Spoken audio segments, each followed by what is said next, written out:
Hello everyone, and thank you for joining this presentation. First, I want to introduce myself. My name is Kcrhl. I'm a medical laboratory scientist working at Kajiado County Referral Hospital, and now a level 5. So this presentation is about the quality manual of the same facility that I work in. And I want to first to thank my colleagues at my workstation for the efforts that you put towards the process that we are undergoing currently. As everyone knows, within our facility, we are undertaking the process of ISO 15189 certification process, which can lead to accreditation of our lab. So probably before we start anything from this presentation, I want to introduce something about how I deliver content. I have been teaching elsewhere, and I've also been delivering content from different aspects.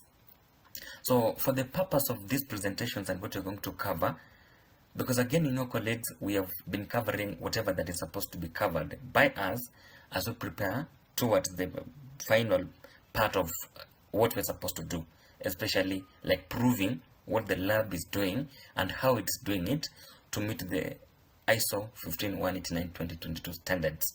And this process is a robust process that we started covering on the 5th of May, and for the last 2 weeks we've covered quite a lot, including going through the internal audit report, covering the gaps and all that. We've also done documentation. So this week we're supposed to start the CMEs towards the presentations that of the documentations that we're supposed to have, and either they're supposed to be a proof of what the lab offers towards giving the ISO process. My presentation is going to cover different sections. It's going to cover it's going to talk about introduction of ISO as a process itself, and we're going to look at the different sections of ISO. And for the purpose of this presentation, I want to tell you that we're going to have 3 to 4 presentations about this. And today's presentation is purely on introduction and covering some 1 or 2 sections of the quality manual in relation to ISO 15189. So my way of delivering content is an hybrid, and which of course I've found to be very effective in different sections. That I prepare a presentation like this, I do a recorded class, and then after doing a recorded class, people go through that individually. Because again, this form of teaching or this form of delivering content has been proven to be individual based.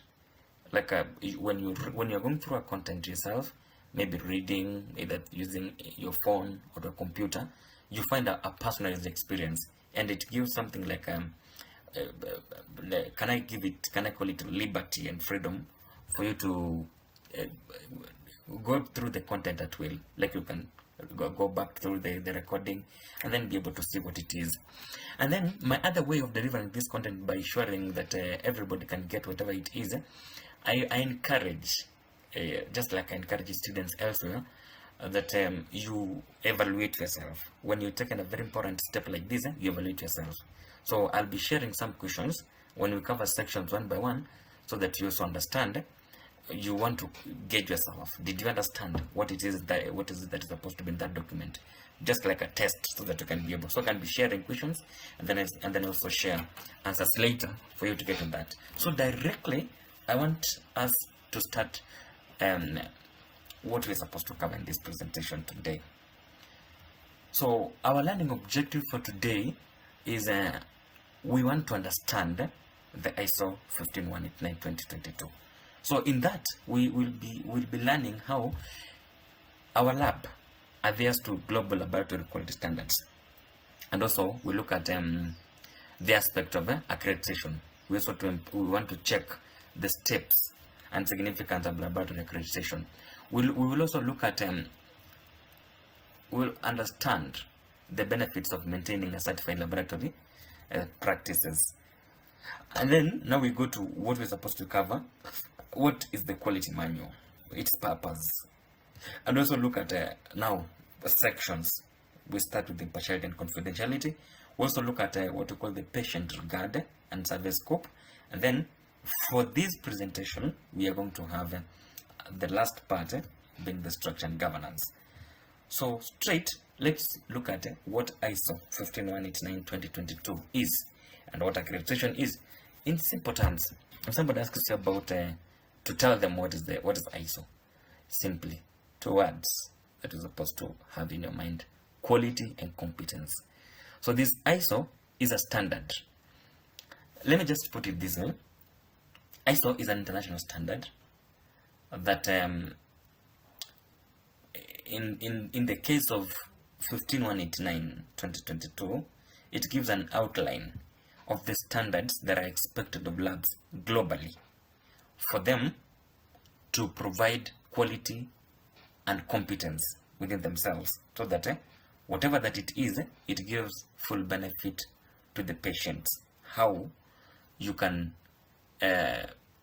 how you're going to show that the lab meets those standards, because like again, the ISO as a document 15189-2022 is basically an open book. It's a guide. It's an open book that tells you do this and this, and then what the laboratory is supposed to do is to show how they do that.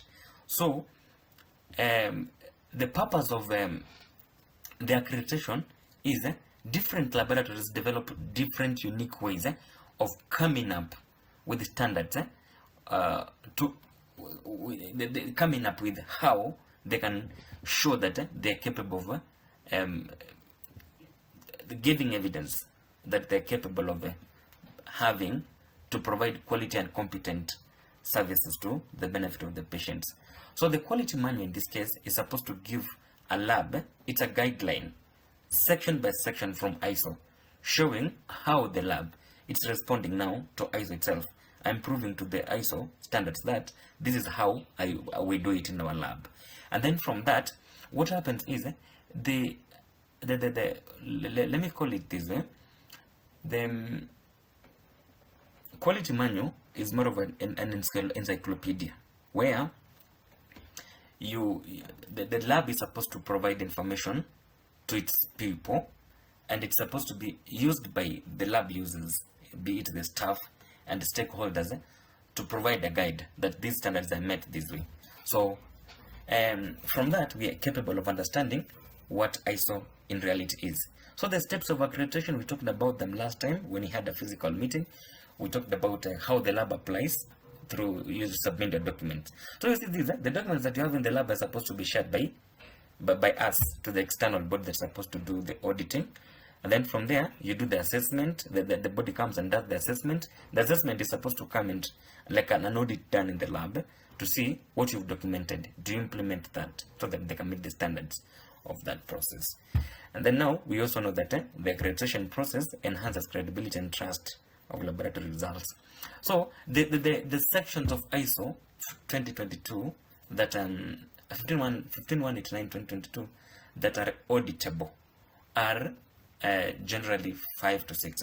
So we have the first section, which is around 4.0 in that document, if I'm not wrong. It's based on general requirements. The general requirements in this case, they establish the need for impartiality and confidentiality and ethical conduct in medical laboratories. That is the section. So these are a standard that is laid from the ISO 15222 document that the lab is supposed to show how it maintains the impartiality, confidentiality, and how do the lab users ensure ethical conduct in their practices. There's also the second auditable one that is called the structure and governance requirements that defines the organizational structure, leadership, responsibilities, and governance frameworks. The other aspect is resource requirements that covers personnel qualifications, equipment management, and facility standards to ensure quality operations. And then there is also the aspect of the process requirements, which is quite technical, and it focuses on laboratory workflows, including sample handling, testing, and results reporting. So what comes into your mind when I'm talking about process requirements, it's for the technical guys who are watching this video, this is more of we talk about pre-analytical, analytical phase, and then also the post-analytical phase. So you need to show how you are capable of doing this and mitigate what is supposed to be like a risk that poses any challenge towards giving the best benefit to the patient. And then there's also the aspect of management system requirements, which emphasizes on continuous improvement, risk management, and documentation of quality assurance. So guys, patiently, we are going to move step by step, and today we're going to cover the first two. We're going to cover the general requirements, and we're going to cover governance and structure and governance requirements. So for the resource requirements, it's going to happen in the next presentation. For process requirements, it's also going to happen in the next requirement, in the other, one of the other presentations we're going to make. And then we also look at the aspect of management system later on. And also there's also the aspect of the point of care testing, which is very, very prominent in the ISO 15192-2022. So the advantages of being ISO certified for laboratories, it improves quality assurance. Like you can see, if you have a standard and then you are capable of maintaining that standard, it will ensure accuracy and reliable results. So it also there's patient safety. This is patient-centered. The ISO 15189-2022 is patient-centered. So it reduces the errors in medical laboratory testing. And then if the lab is ISO certified, you expect to have a global recognition. So probably it's important that what standard, if you are capable of proving from your laboratory that what you are offering meets the international standards, why not being globally recognized? And then there's also the aspect of operational efficiency. That is standardized procedures that improve workflow.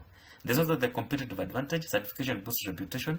Again, I mean, you must be proud. Like if you're capable of going through the 90-something pages of a document, and then you can be able to show from your lab that through this document, I follow it to the letter and then provide that.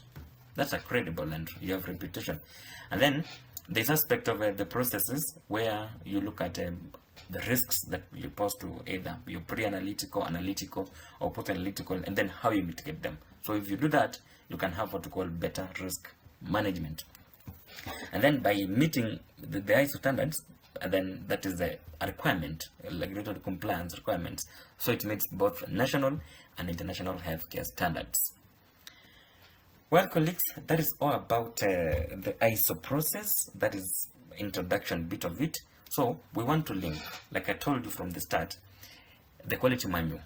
This quality manual is simply answering the how question from the ISO standards. It's answering, it's a proof that the lab has come up with its own ways of meeting the international standards of what is required to show competence and quality from its operations. So a quality manual is a document that outlines policies guiding laboratory operations. So if you have a guide towards how the lab operates, and it's drawn from what the standards are internationally, that quality manual is supposed to be a guide. So if it's giving that guide, it will ensure that the lab has standardized aspect of the processes and compliance with the ISO 15189-2022. Within the quality manual, this is very important, colleagues. This is very important. That's why I said from the beginning that the quality manual is an encyclopedia in a way that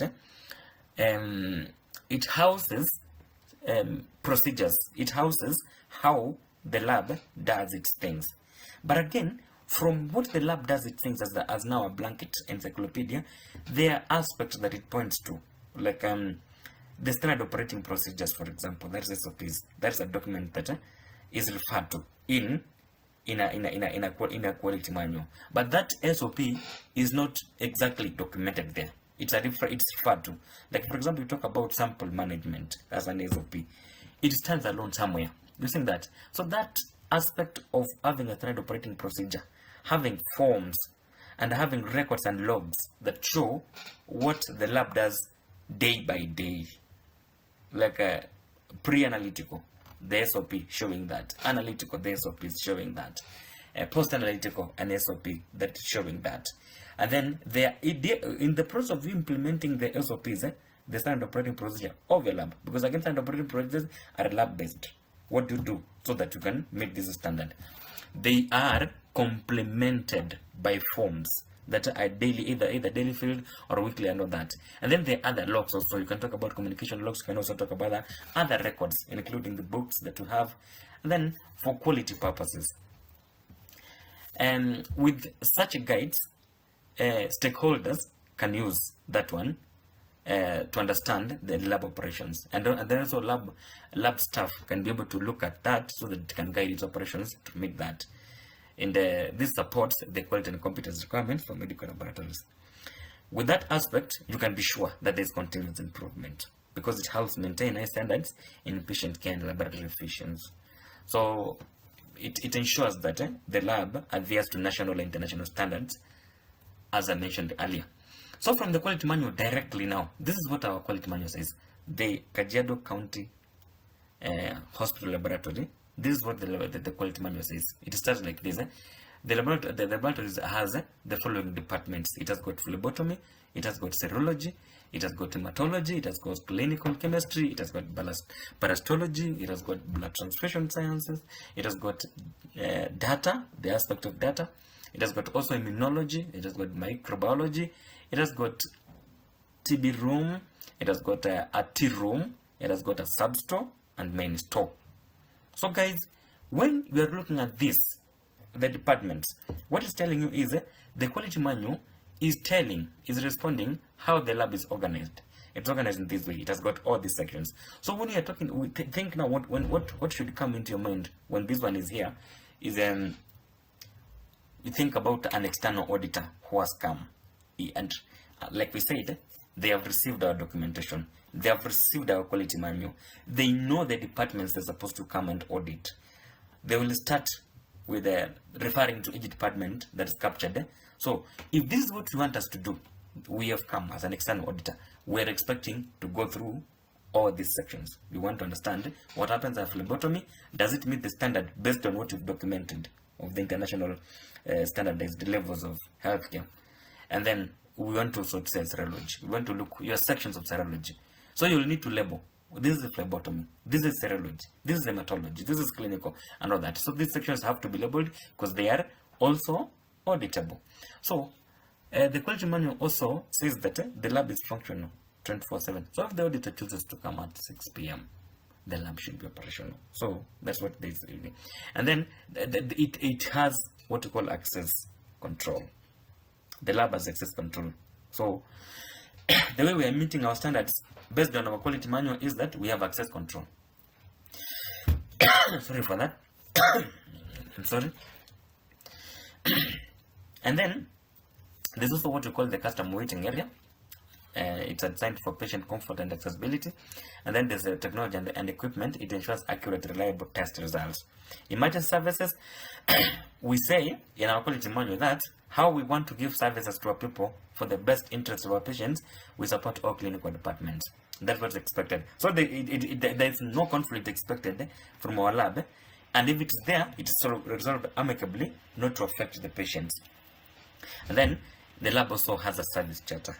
It's outlined the patient bay for transparency purposes. Impartiality at the lab. So what it's documented in our quality manual is that the lab ensures independence and objectivity in decision making. That is that impartiality is essential for. We understand that it is a very essential aspect of quality and quality assurance and accreditation. And it's also documented that staff are competent and the ethical practice prevent outcomes. Our staffs in the lab are competent and practice ethical aspects of what is supposed to be covered so that we ensure quality and competence. The management safeguards independence through policies and documented procedures. Now we are going to understand how the lab does that. And if you have to understand how the lab prevents or how management safeguards independence through policies and documentation, you will have to refer to the ethical conduct That is, every employee signing what you call confidentiality and impartiality agreement. That is a form. When you see Kcrhl form Gen 024, it means this. You can be able to refer from your master list. Of course, you're going to see how the master list operates. You're also going to see how the forms are generated, and then we're going to see how the forms are controlled. And like we talked about the SOPs, we have talked about the forms, we talked about the logs and other records. So for confidentiality, you will have to sign a form called, anybody who works in the lab signs that form that is called confidentiality and impartiality agreement form upon employment. And then also, it's also standard that laboratories uphold integrity by mitigating conflicts of interest and external pressures. The aspect of being patient-centered, impartiality ensures that fair and accurate test results for patient care and clinical decisions are given to patients. Then, how does the organization safeguard the impartiality? Kcrhl implements well-defined policies to prevent bias and laboratory activities. That is what our quality manual says. It also it ensures that the laboratory procedures identify factors that could compromise objectivity. Like this is what we talk about when we talk about identifying. Identifying means what? You are doing what we call a risk assessment. Like, is there a risk? What can compromise the objectivity of what we're doing that? And then personnel are required to declare any potential commercial or financial influence on their duties. So if you have to do this, you have to do what we call risk assessment, like I mentioned. So the risk documentation is the impartiality risks are recorded on risk assessment form, and that form is form 055, based on our master list, as we're going to see for evaluation. So when you have identified the risk within our lab, that's what we've said, you do what we call periodic reviews. These policies are reviewed by management during the management review meetings to ensure compliance. We are going to see the standard, how this one is going to happen. And then we have also what we call stakeholder transparency, where patients and healthcare providers rely on impartial laboratory results as that. So risk identification and management, we've talked about you identifying the risk, what poses risk on impartiality, and maybe that can lead to the lab being not quite objective to what the patient requires. So Kcrhl conducts, according to our quality manual, we conduct our risk assessment and evaluations annually. So Kcrhl conducts yearly assessments to inject risk to impartiality. And then when these risks have been, excuse my pronunciation, when these risks have been identified and there's an evaluation, there could be like a need for you to look at the threats that are identified and recorded, and then you analyze them for impact mitigation. So if you realize that there's a further risk that remains after you do the risk assessment, and based on what and mitigations you've made for the last fund, and you're supposed to do this, the post-evaluation are tackled and documented for resolution. You need to mitigate them further, because you've understood that there's a risk, and then it remains to be a risk. You need to find a post-evaluation. How do you do that based on our quality manual? So the mitigation strategies include CAPA, which is a corrective actions which are implemented, and this CAPA follows another procedure. Sorry, excuse that Q that is there. That procedure is an SOP. So you see the policy and procedures. The SOP is a Gen 04. It's a general SOP 014 that explains what the lab does to mitigate the risk that the lab can identify during its risk assessment. And then the organization safeguards prevent undue influences on laboratory operations. Of course, there's what we call a regular audit and review, where management ensures that continuous compliance with impartiality policies is given key focus on. And then you also need to understand that if you do this proper risk control, it supports the ISO 51 certification requirements. How does the lab ensure unbiased laboratory practices at Kcrhl? Staff follow documented protocols to ensure fairness and objectivity. So if that documentation is there, the purpose of this presentation is to introduce to you what the document talks about. It is your own responsibility as a staff within the lab to understand what this document are talking about. Of course, we're going to cover the SOPs one by one. We're going to look at the forms one by one, where they're applied and all that. But you have to understand that you have to follow these documentation protocols, because you have to ensure fairness. Because again, like we said, like it is said actually elsewhere, ignorance can never be defense to any law. So if there's a standard, there's a law, you also need to understand what that standard says, so that you can say that I'm ignorant about this, and then that's why I've committed this. So you look at that. The employees also receive trainings according to our manuals, according to what our manual says. Receive training to recognize and eliminate bias in the test procedures.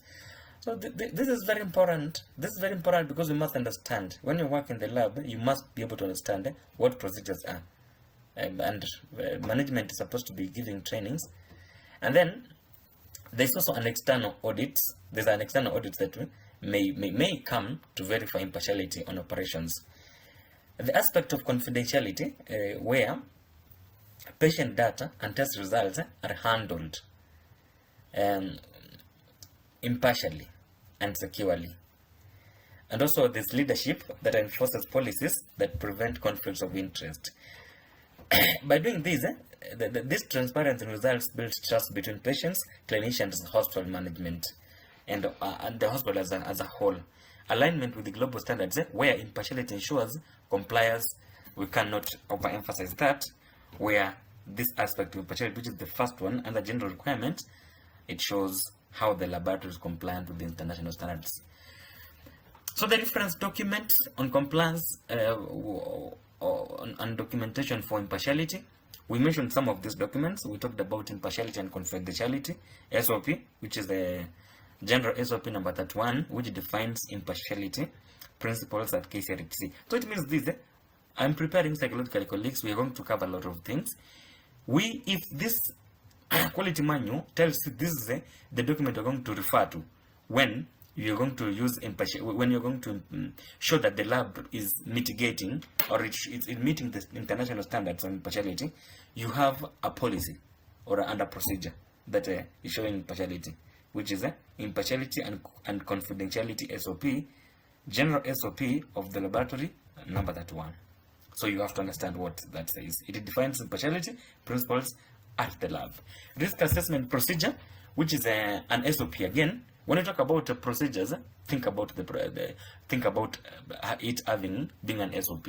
So SOP number 14 and the general SOPs, and it's also this one provides guide in identifying and mitigating risk. That's a risk assessment procedure.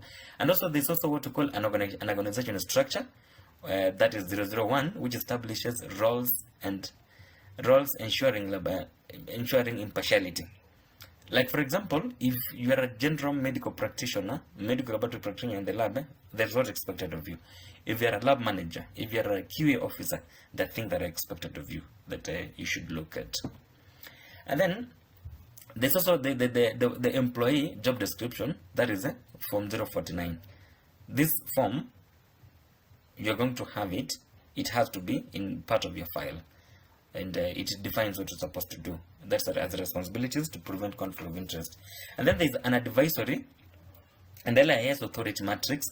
That's a form that ensures the impartial decision making. What are you capable of doing? What advisory can you give to what level?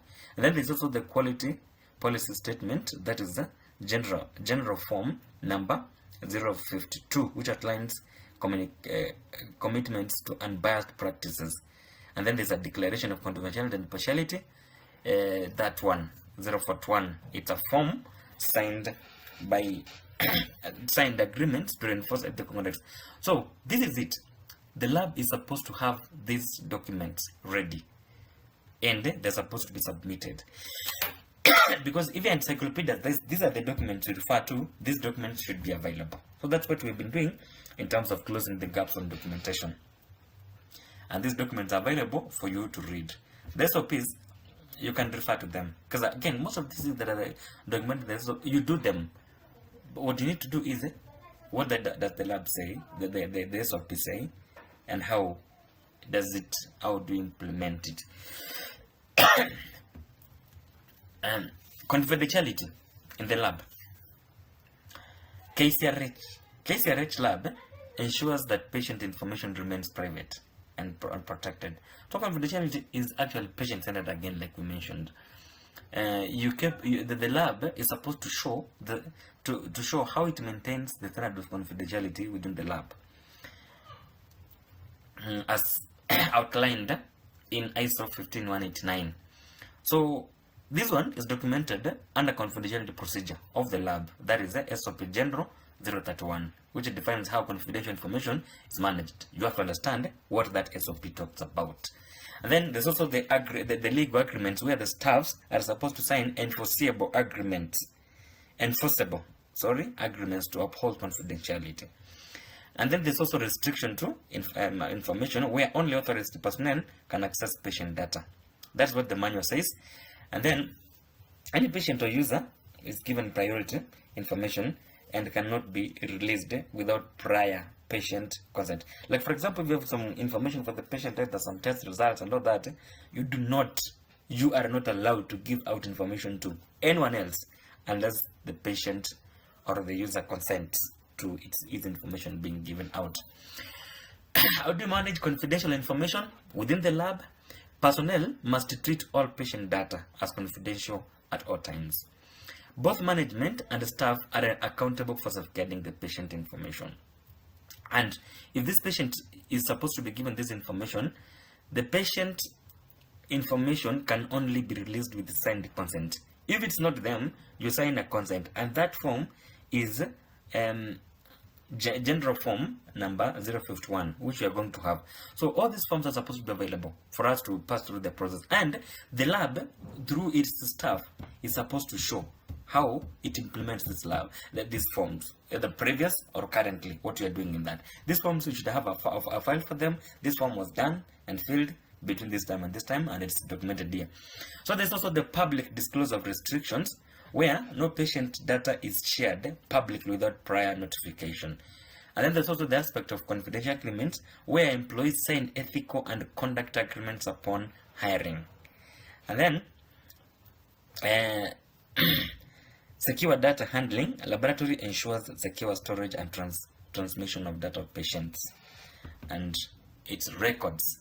So there's also the aspect of releasing confidential information, where there are obligations, legal and contractual obligations, where information may be released if required by law or authorized agreements. Patient notification. Patients are informed before their data is disclosed unless prohibited by law. So if there is what we call a communication log, where that log is 0.06, number 6 of the Kcrhl logs, that you have to communicate and then document, used to document all instances of information release. And then the aspect of third-party confidentiality, where patient data from external sources is protected unless consent is given. You don't give data to anyone, and you have to protect the patient data. So the consent form is form number 51, which is signed by patients before confidential data is shared. So you have to come up with these forms so that you can be able to show that this is what is it. And then that documentation includes filled forms previously, and then the ones that are there that are blank, so that you can be able to show that proof. And then secure information sharing. Laboratories follow strict protocols when releasing patient data. And then compliance with ethical standards. It ensures patients' rights and privacy are upheld. So if you are capable of showing that through your own document, through the log, through the forms, and then through the policy, which is an SOP, and then you could be, and then again during the implementation phase, you are capable of demonstrating that you are capable of doing that, and then you meet the standards based on this. Personal responsibility and confidentiality. Employees must ensure patient information remains confidential.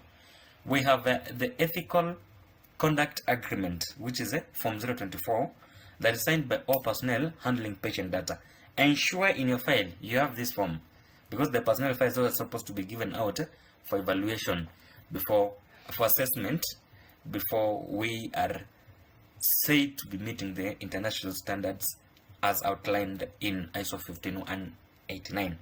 So it's signed by all personnel handling patient data. And then non-laboratory staff, they sign confidentiality agreements upon entry. Be it this guy who has come to service a machine and can access information of the patient, or somebody who's extracting data through a requirement, either through a research or something like submitting data for reporting and all that, should sign that. So you should be able to show that these people have been accessing information of the patient have been signing this, and that form should be clear, showing how it is. And then the hospital committee must uphold confidentiality when accessing laboratory data. I've just talked about that if for any reason anybody can access data from the patient, you're able to show that. And then staff cannot disclose patient data without authorization. That's what our manual says. And then employees receive training on handling of sensitive information. So again, you should be able to show that these trainings have been happening. So that's why I'm telling you, colleagues, we need to really up our game. We need to put our best foot forward so that we can be able to show this. All these documentations should be showing that we've been doing this and we are consistently doing it as we improve our processes. So the patient-centered confidentiality practices, where the management provides resources to ensure confidentiality is maintained. Patient samples are stored and processed with strict privacy measures. There is a service charter, which is a document 003 that defines patient rights and confidentiality policies, which is displayed and patients can be able to see it. And then there's also what we call periodic procedure reviews, which ensures examination methods remain clinically appropriate. And then there's the aspect of incident disclosure, where patients are informed of any errors or risk affecting the results. Patients are supposed to be given information. If there's a risk, if there's something they're supposed to know, give the information to them. And then there's also the aspect of respect for patient samples. The samples are handled with care and dignity. And then confidentiality, mergers and closures. Patient records remain protected during the organizational changes. If you say there's a new lab manager that's coming in, or somebody's coming to do something, the patient information is supposed to be given a lot of you're supposed to focus on confidentiality of this patient data without. So as you can realize, it's really patient-centered. So the rights of the patient on confidentiality, there's an informed consent where patients must approve any release of their confidential data. And then patients can request their records for or authorize healthcare providers to access them. There's also the aspect of non-discrimination, where confidentiality practices ensure fair treatment for all patients. For this one, there's a reference document here that SOP, General SOP 002, and then there is also the General SOP 031, which defines patient rights. So you should be able to know how does it define the patient rights. And then there's also the aspect of record retention, where patient data is stored safely for future reference. And then there's the aspect of transparency and laboratory services, where patients receive clear information about examination processes. Like if a patient asks you, what is it that I'm being tested, you should be able in a position to explain them that I'm taking this sample to test this and this and this. Yeah, so if you maintain that, the confidential policies, you will be able to align the laboratory with the global healthcare standards, as we've explained. The reference document for confidentiality, just like the others, we have the procedure for confidentiality, which is a General SOP 031, which defines policies ensuring that the protection of confidential patient information is given. And then there's also the communication log, which you mentioned, which is used to record and track any release of patient information. After you agree that you're releasing a patient information, it has to be recorded somewhere. And then there's also the aspect of advisory service and release authority matrix, which is a general form number 56, which establishes authority and permissions for accessing confidential patient data. And then there's also the consent waiver to disclose confidential information form, which is form number 51 and is signed by the patients when authorizing the release of the private information. The ethical conduct, confidentiality, and impartiality form, which is a general form number 24, ensures personnel pledge to uphold confidentiality and ethical conduct. And then there's also the one that it is a procedure, confidentiality and conduct undertaking procedure. That's an SOP, General 0.0, General SOP 002, which defines the legal and ethical obligations for safeguarding patient data. And then there's the organizational structure. That is Form 001, General Form, which establishes roles and responsibilities to maintain impartial and confidential laboratory practices. And then there's also the aspect of the requirements, the reference documents for maintaining patient regard requirements. How does the lab show that is capable of maintaining the patient regard requirements? And then there's the aspect, there is the sample collection manual, which is document 0.03, which guides laboratory staff in handling patient samples with kind precision. And then there is the laboratory clinicians meeting minutes, where records of discussions on improving laboratory services and patient are documented. So you are supposed to be having laboratory and clinician meetings so that you can be able to minute them, that we've given this information of how we're supposed to maintain the records of the patients. And then the laboratory service charter, which provides public available information about lab procedures, cost and result timelines. Document control procedure, that is SOP 0.03, which defines guidelines for managing laboratory examination, procedures, and what is supposed to be done. And then there's the advisory and list, which is the Form 56, General Form number 56, which ensures that patient test results are securely managed and shared appropriately. And then there's the ethical conduct, confidentiality and impartiality declaration form, which is the General Form number 24, which reinforces the hospital commitment to fair, non-discriminatory patient care.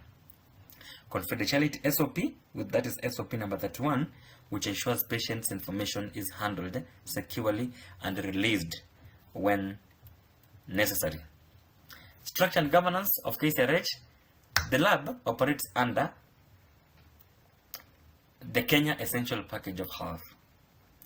So, you see, colleagues, what we've covered here is the aspect of number 1, which is the auditable part, the general requirements, which is basically the impartiality bit, and how do you ensure privacy and confidentiality of the patient for the best benefit of that patient actually. So the other auditable section is structure and governance of the laboratory. You have to show from the laboratory through your own documentation that there is governance, and then there is also adhering to standards. So under our lab, the lab operates under the Kenya Essential Package of Health, and then it's a public facility that is established by the Ministry of Health to serve the surrounding population. The Gazette Notice number 786 of 4th February 2020 officially identifies our lab. That's what it's documented in our own quality manual.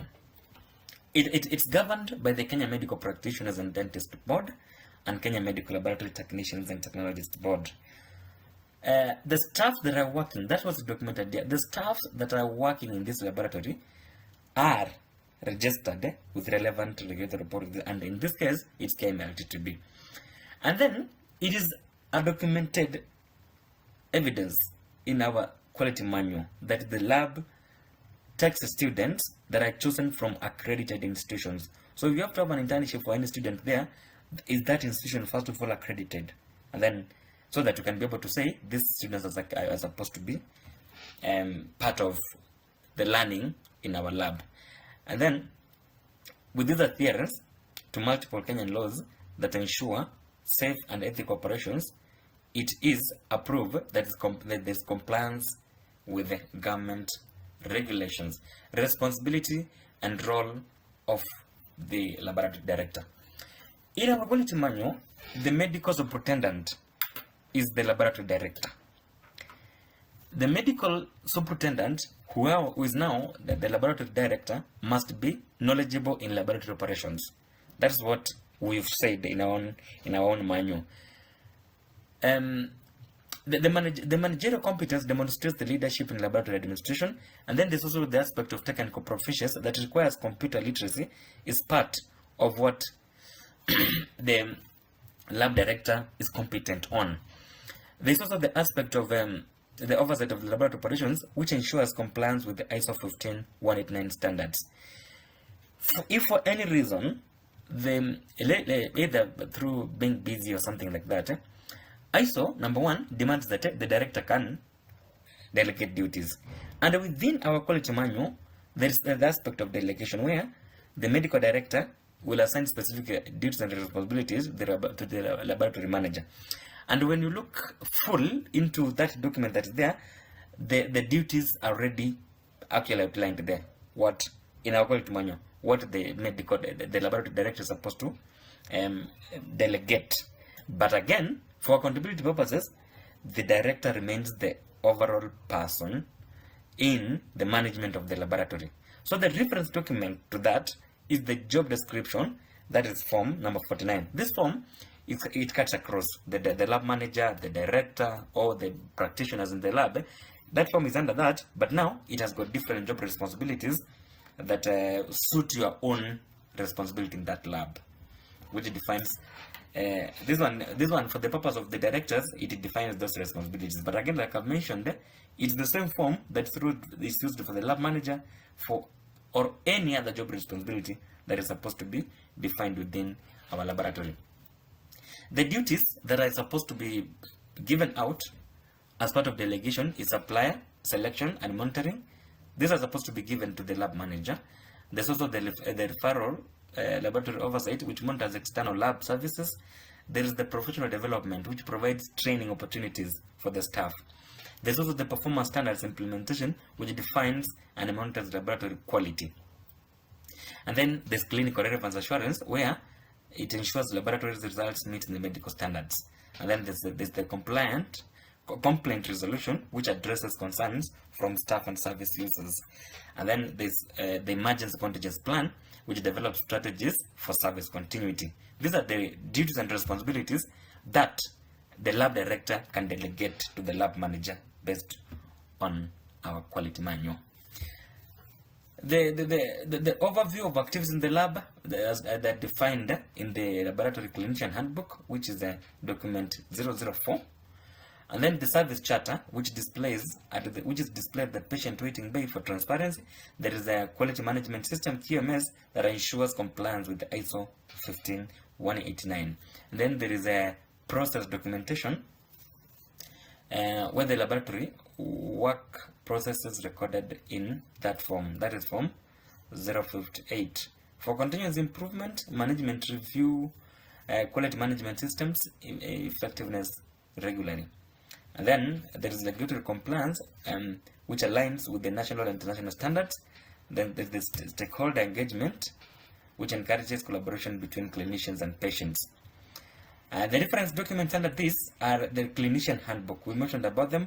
Know what it talks about, which it defines. It's more of something that explains how the clinical lab interface works.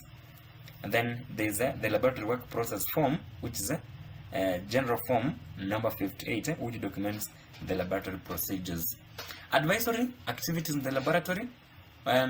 It's a requirement under our quality manual that we have annual clinician meetings and we discuss laboratory service utilization. We just should be able to show that. We should be able to have the minutes that we had the annual meetings last year, that this is what we discussed, and then we're going to discuss another one. We should be able periodically to show that these meetings are happening. And then there is what we have, the sample collection manual, which guides clinicians on proper sample handling. That manual is supposed to be with clinicians. They're supposed to understand how they collect samples and handle those samples. And then there's the report interpretation. Those are the advisory activities, by the way. Laboratory scientists provide clinical advice. And then when we're having that audit, sometimes back in the mentorship, there is the aspect of us standardizing how we report. our from the lab, and then there's also the aspect of having templates that give brief explanation of what the results are about, so that you can be able to guide on. And then the user assistance, staff help optimize a laboratory service. You can use that.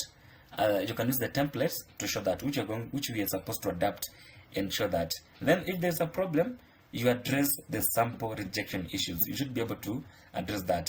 And then the authority which we have the authority matrix that defines advisory roles within the laboratory.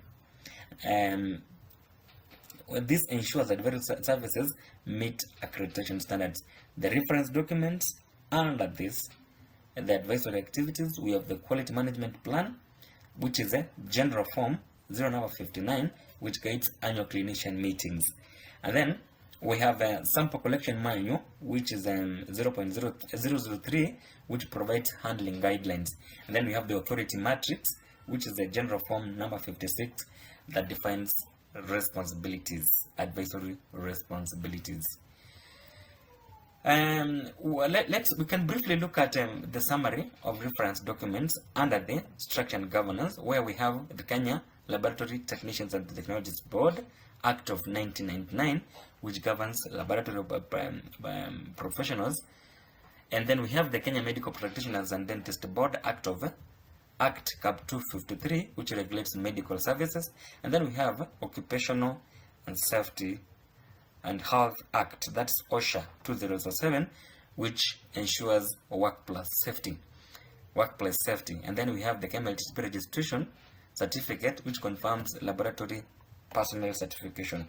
The Gazette notice, which officially recognizes Kcrhl as a referral hospital. And then we have the Public Health Act Cap 252, which governs public health standards. We have the laboratory biosafety and biosecurity guidelines, which ensure safe laboratory practices. We have job descriptions, that is form 049, a general form, which defines the laboratory director's duties and responsibilities and delegated responsibilities. Then we have a laboratory clinician handbook, which defines laboratory services and is document 004. And then the service charter, which is again displayed publicly, which gives available information on laboratory activities. A laboratory work process form, this is the general form number 58, documents laboratory procedures. And then quality management plan, a general form 059, which guides annual clinician meetings, like we mentioned.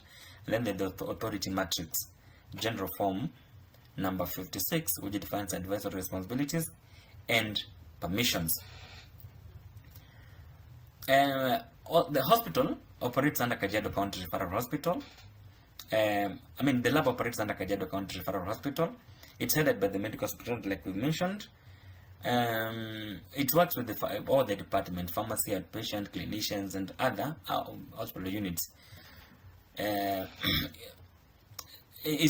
organization structure is defined in the hospital organogram, which is a general form number 61. And then there's the laboratory is led by the laboratory manager with delegated authority. The relationships that are outlined in the laboratory organizational chart, general form 001. The defined roles ensure smooth operations with quality and delivery. So the defined roles, what we're talking about, there is the organogram. What role are you supposed to play, and who are you responsible to? Who are you answerable to? Like if we talked about the lab manager having delegated authority and performing his own duties in the lab, who is he supposed to answer to?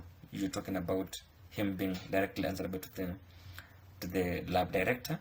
And then there are those of us who are below that management. We will talk about the QA officer, we talk about the biosafety officer, the deputies, and other lab operators who are supposed to answer directly to the lab manager, and then that information is escalated direct. So there's no link where some of us link directly to the lab director, but the information is supposed to be cascaded in that flow. So the reference documents, the organogram, general form number 61, and then the organization chart, which is a general form 01, which defines the lab relationships. The key responsibilities: medical superintendent oversees personnel and and laboratory management. Lab manager handles daily operations and supervises technical staff. Quality officer develops and maintains quality management systems, QMS. Head of sections, you're supposed to, as a head of a section, like we now have, you need to supervise sectional work and ensure SOP implementation. The store manager, we're supposed to, according to our quality manual, the store manager is supposed to manage stock levels and procurement processes. The safety officer ensures workplace safety and maintains emergency protocols. The defined roles are available in employee job description, which is the number 049. Again, that is the reference document, and it defines the roles and responsibilities. Quality management system implementation, it's the QA officer, quality manager, who implements and improves QMS. Deviation identification, it detects and minimizes procedural errors. And then the preventive actions, which ensure corrective measures for deviations. And then performance reporting, it updates management on the quality management system effectiveness. And then by doing this, you are able to align the laboratory to the activities and the standards that are required under ISO 15189. Continuous improvement enhances laboratory efficiency and reliability.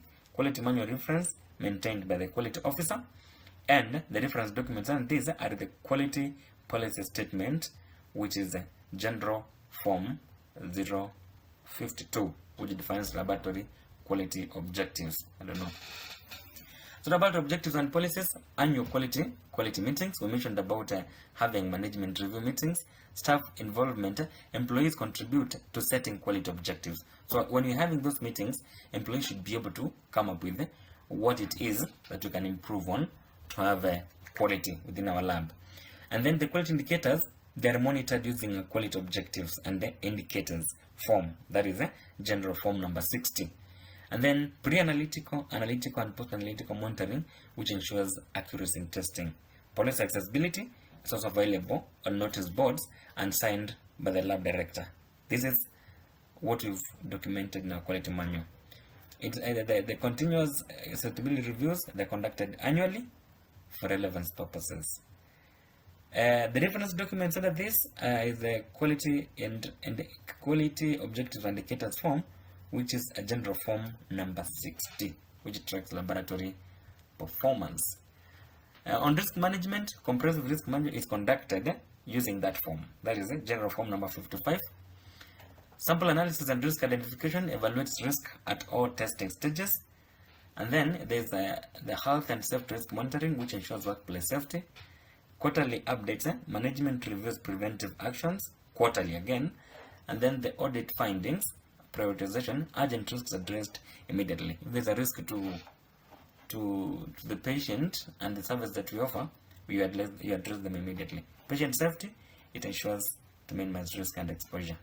The reference documents, a risk assessment form, number 55.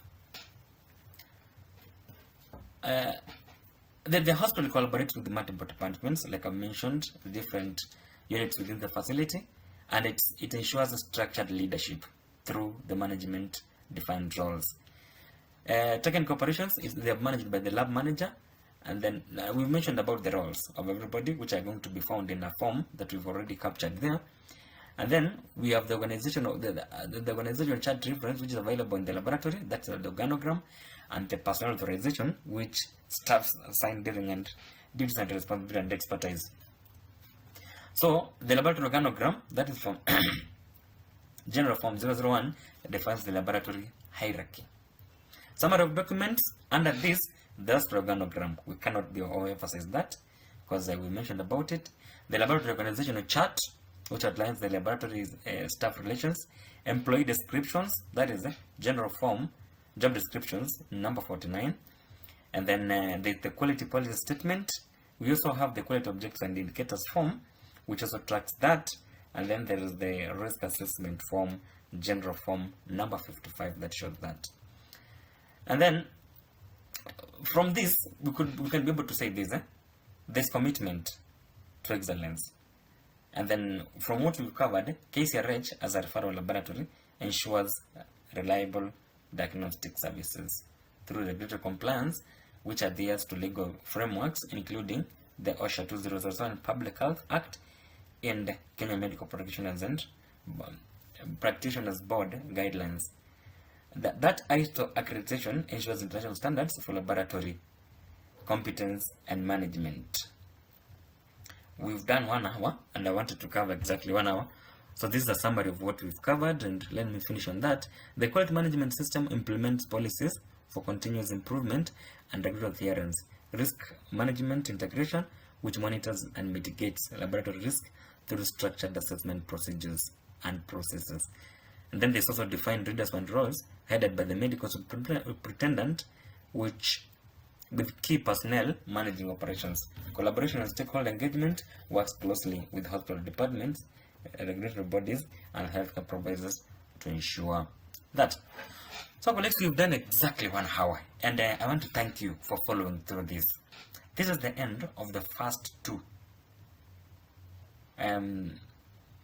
parts and sections that I mentioned in our quality manual in relation to the ISO 15189 aspect of in 2022. And with this introduction, we can be able to see that there's need for everyone to understand what the process is first, the ISO process, and why you need to have a document that is drawn from that ISO process. And if that document is explaining how you do that, do you exactly do that? Like if somebody comes to your lab and tries to see what you're doing, do you implement what is in that? And how do you implement that? The reference documents that have already been mentioned in your quality manual, because that quality manual is an explanation of how you meet the standards. And then if it's explaining and it's giving you those documents as reference, are those documents, all of them available? And then if they're available, do you use them to implement that? And then if you use them, if somebody observes you do whatever you're supposed to do, how do you do that? Do you just document, or you do exactly what is supposed to be either captured in the quality manual, captured in the SOP, and that form and the labs and all that? So colleagues, I look forward into further discussion, but for this purpose, I'm not going to share questions for this first presentation, because the questions I've prepared cover up to the next section that we're going to cover, and you can see it here. It's on resource requirements. So we're going to cover that the resource requirements before I share the questions for you to evaluate yourself and see if you've understood. So thank you, colleagues, and I hope to see you again in the next presentation as we cover what our quality manual is. Thank you. God bless you.